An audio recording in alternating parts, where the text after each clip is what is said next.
دیکھیے جی، الیکشن میں تو پیپلز پارٹی ان کشمیریوں کے مفادات کے لیے کانٹیسٹ کرتی رہے گی آخر دم تک.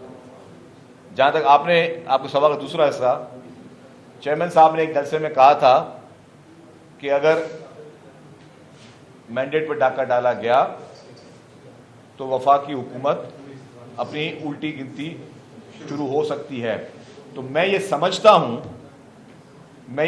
ہوں کہ شاید اب وفاقی حکومت کی الٹی گنتی شروع ہونے کا وقت آ گیا ہے. میں سمجھتا ہوں، میرے الفاظ کو بڑا غور کیجیے گا، میں سمجھتا ہوں کہ وفاقی حکومت کی الٹی گنتی گننے کا وقت اب شروع ہوا جاتا ہے.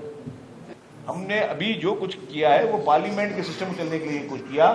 ریزنس کا یہ تھا کہ اگر ہم نہیں چلنے دیتے تو پہلے 9 ماہ میں انتخابات ہوئے تھے اور پھر یہ ہو سکتا ہے اور زیادہ طول ہو جاتے، کیونکہ اگر کوئی قانون یہ کہتا ہے اگر کوئی بھی پارٹی حکومت نہیں بنا سکتی تھی تو دوبارہ انتخابات ہونے تھے، اور دوبارہ انتخابات میں پھر پتہ نہیں کون سا فارم آ جاتا تھا. اسی لیے پیپلز پارٹی نے بڑے سوچ سمجھ کے سی نے اس کا فیصلہ کیا کہ ٹھیک ہے ہم پی ایم ایل کو حکومت بنانے دیتے ہیں، ڈسپائٹ کہ ہمیں پتا تھا کہ وہ غلط مینڈیٹ کے ساتھ بیٹھے ہیں. تو جو دوسری ہمارے پاس 2 چوائسز تھی نا، ایک پی ٹی آئی اور PML. PTI نے کہا کہ ہم آپ کسی سے بات کرنے تیار نہیں ہیں. آپ کے سامنے عمران خان صاحب کے بیانات جیلوں سے آتے تھے، اور انہوں نے کہا کہ جی ہم آپ کو ساتھ جو ہے پی ایم ایل این کے پاس کے علاوہ اور کچھ چوائس نہیں تھی اگر پارلیمنٹ کو کنٹینیو کرنا تھا تو پیپلز پارٹی نے بہت سوچ سمجھ کے وہ فیصلہ کیا.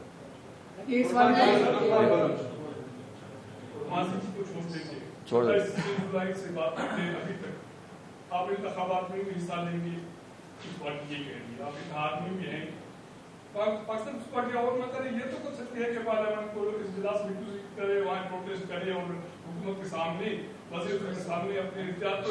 دیکھیں وہ جتنے بھی آپشن آپ بتا رہے ہیں، دیکھیں وہ فیصلے کرنے لیڈرشپ نے، اور لیڈرشپ ہمیشہ ایک اس طرح کے جو اہم فیصلے ہوتے ہیں وہ مشترکہ اس میں ہوتے ہیں. پیپلز پارٹی سی کی میٹنگیں ہوتی ہیں، اس میں فیصلے لیتی ہے پیپلز پارٹی کی لیڈرشپ کہ اب آئندہ کا لائحہ عمل کیا. تو ظاہر ہے وہ پیپلز پارٹی کی لیڈرشپ کا مینڈیٹ ہے، میرا مینڈیٹ نہیں ہے. میں اسپوکس پرسن کو وہ بتائیں گے کہ اب انہوں نے آگے اسٹریٹجی کس طرح بنانی، جو لیڈرشپ فیصلہ کرے گی ہم تو اس پہ ایگزیکٹلی اسی طریقے سے قائم اور دائم رہیں گے. لیکن جو دوسری بات یہ ہے کہ میرے بھائی کہا کہ نمبرز ان کے پورے ہیں تو اب آپ کی ضرورت نہیں ہے. نمبر عمران خان کے بھی پورے تھے. یہ بات نہ کریں کہ پیپلز پارٹی کیا کیا کر سکتی ہے، وہ خیر وہ پیپلز پارٹی کی لیڈرشپ ڈیسائیڈ کرے گی.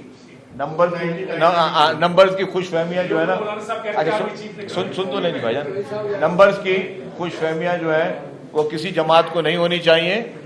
اور پیپلز پارٹی جس نے ہمیشہ جد و جہد کی ہے، پیپلز پارٹی پاکستان میں پھر کہوں گا واحد جماعت ہے جس نے اس ڈیموکریسی کے لیے، جس کے لیے ہم آج بیٹھے ہیں لوگوں کے ووٹس کے لیے، اس کے لیے ہماری لیڈرشپ نے اپنے جان کی نذرانے دیے. وہ لیڈرشپ نہیں تھی جو کہ معاہدے کر کے بھاگ گئی، وہ لیڈرشپ نہیں تھی جو جیلوں میں بیماریاں کر کے ملک سے فرار ہو گئے، مفرور ہو گئے. پیپلز پارٹی کی لیڈرشپ نے جان کی نذرانے دیے ہیں اس ملک کی جمہوریت کے لیے، اس ملک کے آئین کے لیے. تو پیپلز پارٹی کے الحمدللہ جو لیڈرشپ ہے وہ فرم ہے، وہ آج بھی اپنی عوام کی جدوجہد کے لیے ہر کام وہ کرنے کے لیے تیار ہے، عوام کے حق کے لیے ہر کام وہ کرنے کے لیے تیار ہے. ہم ان کو آسانی سے اس طریقے سے مینڈیٹ پہ ڈاکہ ڈالنے نہیں دیں گے. ہم نہیں سمجھتے کہ مطلب کہ ہر بار کوئی آ کے پہلے میں نے کہا کہ وفاقی حکومت پہ ڈاکہ ڈال دیا، پنجاب حکومت پہ ڈاکہ ڈال دیا، پھر وہ کشمیریوں کے حق میں جو ہے ان کے ووٹ پہ ڈاکہ ڈالنے کی اگر وہ سمجھتے ہیں کہ ہر بار ان کو ہر چیز ختم ہو جائے گی تو اس بار ختم نہیں ہو سکے گی. Thank you very much.